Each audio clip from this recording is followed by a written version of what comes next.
Hello everyone, I hope all of you are doing really well. A little bit from cardiac embryology.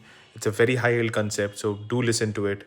So during early embryogenesis, the heart begins as begins in the form of a straight tube. But as the fetus grow in size, this tube buckles and then the cardiac looping takes place.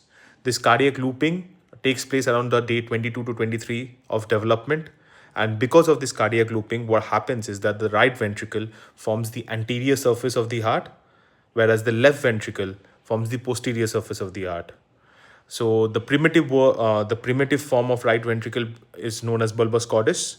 So bulbus cordis is situated around the anterior part of the bulbus cordis, which will eventually become the right ventricle, forms the anterior surface of the heart. So if you look from the sternum, the right ventricle sits just behind the sternum.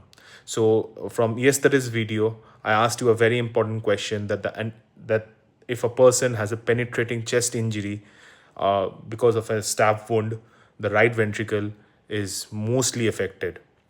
So it's very important. Whereas the left ventricle becomes the posterior surface of the heart. Now tell me, there's another question. There's another middle-aged man. He's having mid-diastolic murmur, and now he's complaining of dysphagia. What can be the reason of dysphagia, and why the dysphagia is taking place? Rather, I'm asking the reason behind the dysphagia. So do let me know in the comments, and I will also attach the link to my cardiac anatomy. It discusses high yield concepts like these. And again, I would request everyone, whoever is watching this video, please take a look at the cardiac anatomy video.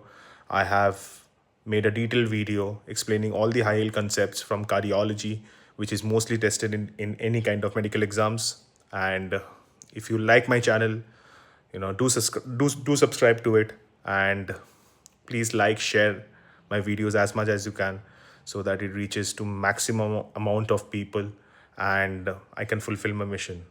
And thank you so much everyone until now, whoever has seen my videos and showed me love. And I'll keep doing this because this is another passion which I've found, and it's very fulfilling for me. So thank you everyone. Have a great day. Cheers. Bye bye.